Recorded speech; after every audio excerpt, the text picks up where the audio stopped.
Hey guys, assalamualaikum and welcome again sa Amer TV. So ngayong araw guys is tuturuan ko kayo kung paano makapag-renew ng inyong police clearance online. So first kailangan natin magpa-appoint para maka-renew tayo ng ating police clearance. Okay, so first i-open lang natin itong Chrome. Then search lang natin police clearance online. Then click natin itong National Police Clearance. Okay, so ito yung website nila. Website ng PNP. So i-open lang natin guys. Okay, so wait lang, medyo mahina yung internet natin.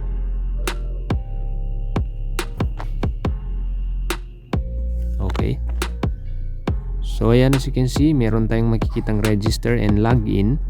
So since magre-renew tayo, so ibig sabihin meron na tayong account dito sa PCS or Police Clearance System. So ngayon nilalagin lang natin guys. So kung wala pa kayong account guys, so ibig sabihin kukuha pa lang kayo. So register lang kayo. So since meron na tayong account, so dito tayo sa login, okay? So be sure na natatandaan nyo yung account credential nyo, yung account details nyo, okay? So mag-login lang tayo dito guys. Okay, lalagay natin dito yung email natin. Ayan. So be sure na tama yung email na may lagay natin at saka yung password. Okay, so ayan, okay, nalagay na natin. Then sign in lang tayo guys. Okay, so ayan, ito na yung account natin guys. So kung meron tayong gustong baguhin guys, pwede natin baguhin. Okay. So kung wala, so dito lang tayo sa clearance application. So ayan, tap natin itong clearance application.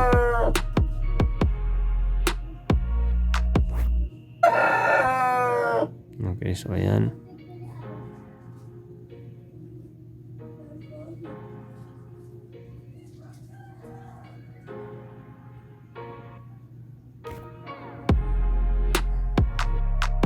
Okay, so after natin ma-select yung purpose guys, so ang purpose na si-select natin doon is yung general or di kaya LTAP kung kukuha tayo ng lisensya ng ating firearm. Okay, so mas maigid na lang sa general kasi pangkalahatan na.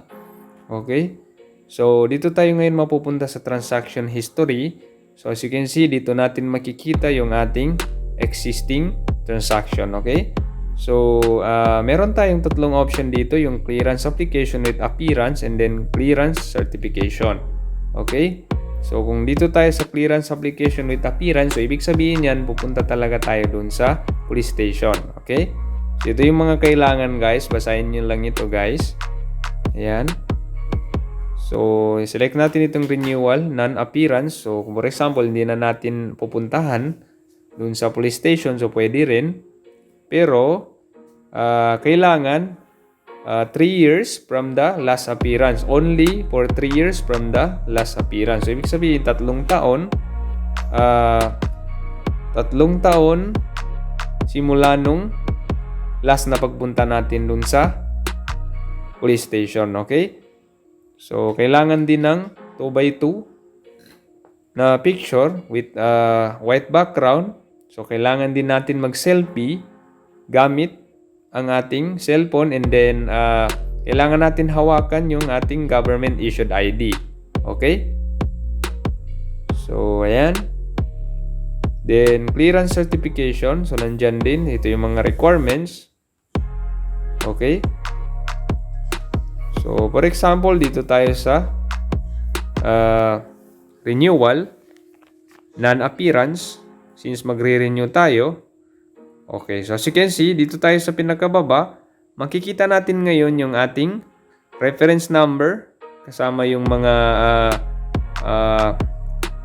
yung babayaran natin, and then appointment date natin, and then kung anong station tayo. Okay, so as you can see, pending pa yan, kasi hindi pa tayo nakabayad ngayon.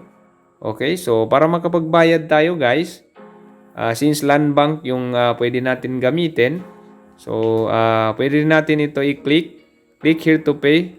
Okay, So, i-click natin yan para ma-check natin kung ano ba yung mga ibang option natin. Kung pwede ba tayo magbayad ng ibang option. Okay, so as you can see, ito yung option lang natin is yung Land Bank online. So, kung may mga Land Bank account kayo or naka-register kayo sa online banking sa Land Bank, so pwede na kayo magbayad dito guys. Okay, so ang gagawin lang guys is ilagin lang yung account nyo.